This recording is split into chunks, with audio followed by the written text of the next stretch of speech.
Hello students. तो काफ़ी सारे स्टूडेंट्स जो हैं लगातार मुझे मैसेज कर रहे थे, मुझे कॉल कर रहे थे कि सर यूसेट का कल लास्ट डे है आंसर की चैलेंज करने का। और इसलिए आप लोगों के सामने मैं आया हूँ। और बहुत दुख भी होता है कि जब कोई भी जो एसोसिएशन होता है, ऑर्गेनाइजेशन होता है, इस तरह से आंसर की गलत दे देता है। ठीक। मतलब ऐसा लगता है कि यार इन लोगों के पास यही काम होता है, लेकिन फिर भी वो लोग इतने सिर्फ 100 क्वेश्चंस बनाने होते हैं और उसमें भी ये लोग जो आंसर्स हैं वो गलत दे देते हैं, तो बहुत पीड़ा पहुंचती है। और इसमें बहुत सारे स्टूडेंट्स का भविष्य जुड़ा हुआ होता है। चलो एक क्वेश्चन हो तो हम छोड़ भी सकते हैं, माफ भी कर सकते हैं कि चलो ठीक है, एक क्वेश्चन में गलती हो जाती है, प्रिंटिंग मिस्टेक हो गई होगी, टाइपिंग मिस्टेक हो गई होगी। लेकिन जब 5 या 4 या 5 क्वेश्चंस जब गलत दिखते हैं, तो बहुत दुख होता है और दुख के साथ कहना पड़ता है कि मतलब इस तरह की चीजें जो हैं, वो हम लोग लगातार फेस कर रहे हैं, है ना? तो आइए देख लेते हैं। अब हमारा काम है चैलेंज करना है, 1000 रुपए फीस है। और स्टूडेंट्स आप सब लोगों से मैं कहूंगा कि भाई जागरूक हो जाइए। देखिए, जॉब इतनी आसानी से नहीं मिलती है, लड़ना पड़ता है हमें जॉब के लिए, तो आप लोगों को भी लड़ना होगा। मैं जो क्लेम करने के लिए कह रहा हूँ उन क्वेश्चंस को आप क्लेम कीजिएगा अगर आप सही करके आए हैं। और अगर आंसर की गलत दे दिया गया है तो फिर आपको जरूर क्लेम करना चाहिए। बहुत सारे स्टूडेंट्स होते हैं जो ऐसे ही बैठे रहते हैं, उनको लगता है कि कोई दूसरा कोई करेगा, तो ये मत सोचिए कि दूसरा कोई करेगा, क्योंकि सारे लोग आपके सहारे बैठे हुए हैं। ठीक है। कई बार भगवान भी जो है वो क्या पता आपके सहारे बैठा होता है। इसलिए स्टूडेंट्स जो हैं एक्टिव रहिए, और बल्कि मैं तो कहता हूं प्रोएक्टिव रहिए। और जरूर से इस तरह से जागरूक होकर के पूरे जागरूकता के साथ आंसर की को चैलेंज कीजिए, क्योंकि जो चैलेंज करेगा उसका नंबर बढ़ेगा। ऐसा एक्सपीरियंस है, ऐसा देखने में आया है कि पिछले साल जब मैंने आंसर की चैलेंज करने के लिए कहा था, तो कुछ स्टूडेंट्स ने मुझे बताया कि उन्होंने नहीं किया और उनके नंबर नहीं बढ़े। ठीक, ये पैसा जो जा रहा है वो आपका, अगर आपका आंसर एक्सेप्टेबल होता है तो वो आपको वापस मिल जाता है। ठीक है, तो उसकी चिंता मत कीजिए। चलिए देखिए, सबसे पहला जो ये सेट बी है, ये मैं बता देता हूं आपको। मेरे पास जो सेट आया है वो सेट बी है, इस बात का भी ध्यान रखना। सबसे पहला जो सवाल जो मुझे देखने में आया है वो आपके सामने दिख सकता है। सेट बी अगर आपके पास है तो उसमें क्वेश्चन नंबर 7 है, और बाकी सेट ए वगैरह का मुझे नहीं मालूम है, क्योंकि जो पेपर मेरे पास आया है मैंने उससे केवल उसी से एनालिसिस किया है। तो स्टूडेंट्स, ये क्वेश्चन आप देखिए, ये एक साइक्लोन फालिन के बारे में है। और पूछा हुआ है कि साइक्लोन फालिन कब आया था। और जो आंसर दिया हुआ है साइक्लोन फालिन के बारे में, वो इन्होंने अपनी आंसर की में जो है 1909 दिया हुआ है स्टूडेंट। आंसर ऑप्शन बी दिया हुआ है, लेकिन हमारे पास प्रूफ है। ठीक, आंसर ये दिया हुआ है लेकिन रियल आंसर है 2013 में।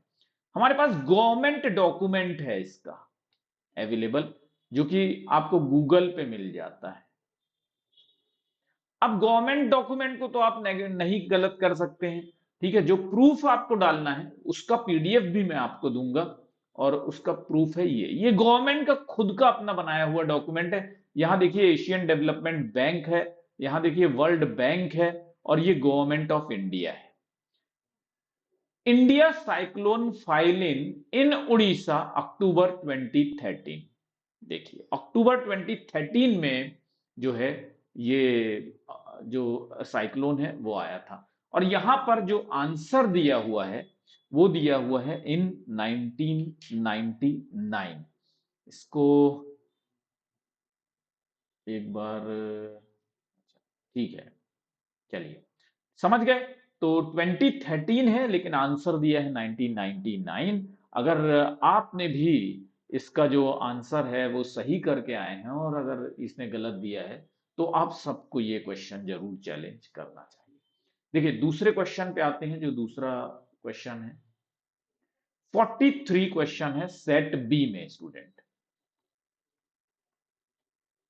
देखिए हर एक जब ऐसा नहीं है कि केवल सेट बी में ये क्वेश्चन था, ये सारे सेट में होगा लेकिन इधर उधर होगा। सेट बी में इसका नंबर 43। अब इस क्वेश्चन में पूछा है कि किस who says that culture and social structures are two way of looking at the same phenomena. किसने कहा है कि संस्कृति और सामाजिक संरचना एक ही घटना को देखने के दो तरीके हैं?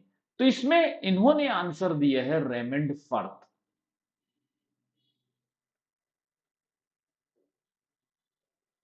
रेमंड फर्थ इन्होंने आंसर दिया है, लेकिन जब हमने सर्च किया तो या तो बी मेलिनोस्की आया है या तो फिर हर्स्कोविट आया है इसका आंसर।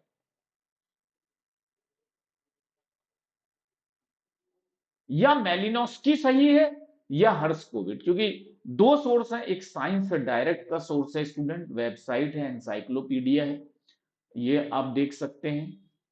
मैं थोड़ा देर के लिए अपने आप को यहाँ से हटा लेता हूँ ताकि आप जो है अच्छी तरह से पढ़ सकें इसे। ठीक है, तो ये क्वेश्चन है, देखिए यहां पे साफ साफ लिखा है कि Malinowski the other great name of anthropological functionalism, in his most prominent book A Scientific Theory of Culture in 1930s and 40, says that anthropological functionalism was divided into two rival schools, that is social structure against social against culture। ठीक है, एक तो यहीं से साबित हो जाता है कि बी मेलिनोस्की ने कहा है कि हम दो राइवल स्कूल हैं जो सेम फिनोमिना को अलग अलग तरीके से पढ़ सकते हैं। एक यहां पर ये प्रूफ है साइंस डायरेक्ट, जो ये देखिए ये वेबसाइट है sciencedirectcom। ठीक, ये वेबसाइट है, वहां पे है ये। और अब आते हैं जो जिसको कि गवर्नमेंट भी सही, मतलब जिसको हर एक इंस्टीट्यूट सही मानता है, वो सोर्स है, ये है इग्नू। इग्नू को आप झुटला नहीं सकते।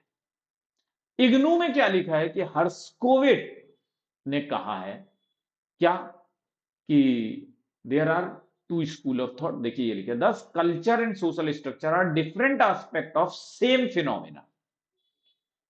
समझ गए, culture and social structure are different aspect of same phenomena, ये हर्स्कोविट ने कहा है। समझ गए, तो देखिए ये दोनों, अगर देखिए हर्स्कोविट वहां पर क्वेश्चन में है ही नहीं, ठीक, हर्स्कोविट का नाम नहीं दिया हुआ है क्वेश्चन में। लेकिन भाई जो भी हो, अगर ये क्वेश्चन हटता भी है तो भी आपको फायदा ही होगा, आपका नुकसान नहीं होना है।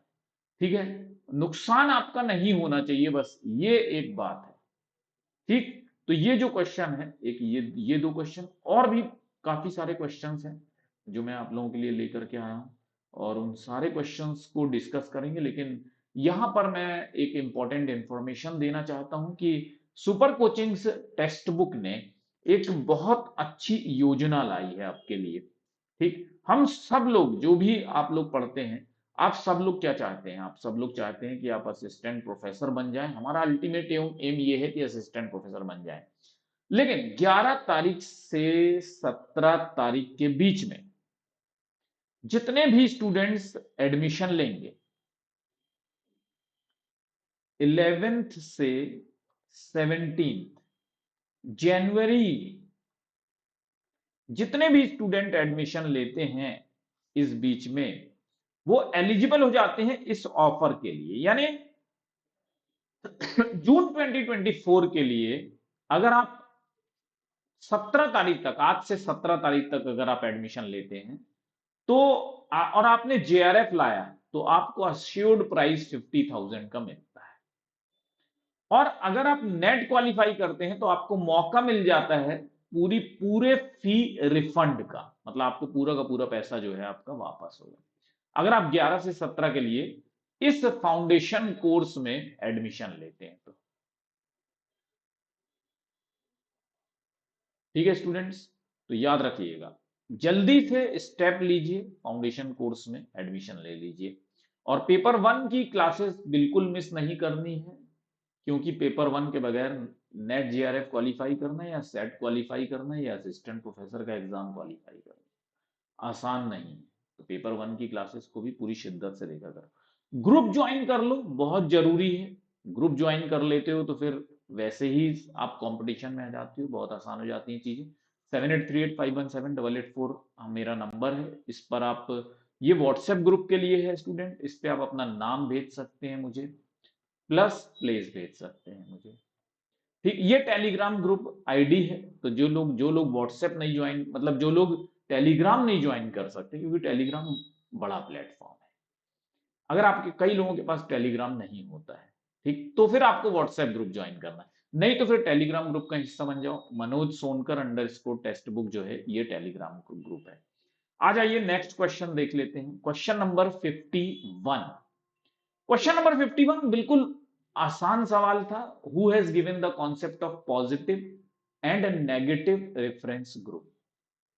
इसमें आंसर दिया है टी न्यूकॉम, लेकिन आपको मैं बता दूं न्यूकॉम ने पॉजिटिव और नेगेटिव ग्रुप दिया है, रेफरेंस ग्रुप नहीं दिया। तो रेफरेंस ग्रुप की बात किसने की है? बिल्कुल प्रूफ के साथ बात करेंगे, बिना प्रूफ के हम लोग बात नहीं करेंगे। तो ये इग्नू का सोर्स है स्टूडेंट्स। मुझे उम्मीद है कि आप लोगों को पूरा अच्छी तरह से नजर आ रहा होगा ये इग्नू का सोर्स, ठीक, क्योंकि मैं अभी तो दिख भी नहीं रहा हूं, तो पूरा अच्छी तरह से नजर आ रहा है। Very good. तो ये इग्नू का सोर्स है, और इग्नू के सोर्स पे आप जो को रिलाय करना ही पड़ेगा, ठीक, आप उसको झुटला नहीं सकते। अब देखिए इग्नू के इस सोर्स में क्या लिखा हुआ है। Reference group says Merton's are of two kind, first positive reference group and other is, कहां गया, negative reference group. Second is negative reference group. सीधा सीधा यहीं से, यानी किसने दिया है? आर के मर्टन। क्लियर है? तो इसका जो आंसर है वो आर के मर्टन होना चाहिए स्टूडेंट्स। सकारात्मक और नकारात्मक संदर्भ समूह की बात रॉबर्ट के मर्टन ने की है, न्यूकॉम ने नहीं की, जो कि यहां पे आंसर दिया हुआ है। ठीक है, तो ये उसका प्रूफ है, इग्नू से है, इग्नू को झुटला नहीं सकते, इग्नू गलत आंसर मान ही नहीं सकते कि इग्नू ने गलत आंसर। ठीक है, बिल्कुल परफेक्ट डॉक्यूमेंट है, आप लोगों को मैं प्रॉपर पीडीएफ दूंगा इसका चैलेंज करने के लिए। नेक्स्ट क्वेश्चन है, which was the cleanest city in India 2022। वर्ष 2022 में भारत में सबसे स्वच्छ नगर कौन सा है? तो मैं आपको बता दूं कि 7th टाइम लगातार इंदौर बना हुआ है। इंदौर, ये हम सब लोग जानते हैं, लेकिन इसने क्या आंसर दिया है? ताड़केश्वर। इन्होंने ताड़केश्वर दिया है। अब इसका भी पूरा गवर्नमेंट प्रूफ है, government.gov.in, मतलब इंडियन government.gov.in, मतलब पीआईबी से मैं डायरेक्ट इसका प्रूफ लेकर के आप लोगों के लिए आया हूं। ठीक, ये देखिए सोर्स है, यहां पे मैं वैसे छोड़, मैं अपने आप को नहीं ऑफ करूंगा। सोर्स है pib.gov.in। Indore is the India's cleanest cities for 6th consecutive year. कब हुआ? 2022। देखिए 1000 बार लिखा हुआ है 2022। अब आप सोच रहे होंगे कि यार ये तो इतना आसान क्वेश्चन है, तो फिर ये यूसेट ने इतना गलत कैसे दे दिया? यूसेट ने ऐसा क्यों गलती कर दिया? बच्चे भी कर सकते हैं। तो अगर यहां पर एयर क्वालिटी इंडेक्स डाल देता, according to air quality index AQI, AQI का भी 2022 में एक सर्वे रिपोर्ट आया था, जिसमें तारकेश्वर को एयर क्वालिटी के हिसाब से क्लीनेस्ट सिटी घोषित किया, लेकिन यहां पर कहीं नहीं लिखा है AQI। तो क्लीनेस्ट सिटी की जब भी बात आती है, उसको क्या माना जाता है? स्वच्छता सर्वेक्षण के अनुसार ही क्लीनेस्ट सिटी इन इंडिया देखी जाती है। वही एक लौता ऑर्गेनाइजेशन है जो पूरे इंडिया में क्लीनेस्ट सिटी बता सकता है कि कौन है। उस हिसाब से सही आंसर इसका इंदौर ही है। ठीक, तो ये क्वेश्चन भी जो है इसका आंसर गलत दिया हुआ है। यही प्रूफ आपको लगाना है पीआईबी का, पीआईबी के वेबसाइट से लेकर के आपको पीडीएफ बना करके अपलोड कर देना है। ठीक है, ये क्वेश्चन है। और भी क्वेश्चन है स्टूडेंट, देखिए मैंने आपको ये प्रूफ भी दिया है कि एयर क्वालिटी अगर होता, एयर क्वालिटी के हिसाब से क्लीनेस्ट सिटी क्या आएगी? तारकेश्वर, वेस्ट बंगाल में। लेकिन क्योंकि एयर क्वालिटी नहीं है, ये कोई ऐसा एयर क्वालिटी कोई ऐसा कोई इतना बड़ा ऑर्गेनाइजेशन नहीं जैसे कि वो है सुरक्षा सर्वेक्षण। ये तो एयर क्वालिटी इंडेक्स तो ऐसे ही एक ऑर्गेनाइजेशन है, इसकी अपन बात नहीं मान सकते। ठीक। तो स्टूडेंट्स ये कुछ इंपॉर्टेंट क्वेश्चंस थे जो आपको चैलेंज करने हैं, और आपको मैं इस ऑफर के बारे में भी बता चुका हूं कि आप 50,000 रुपए कैसे जीत सकते हैं।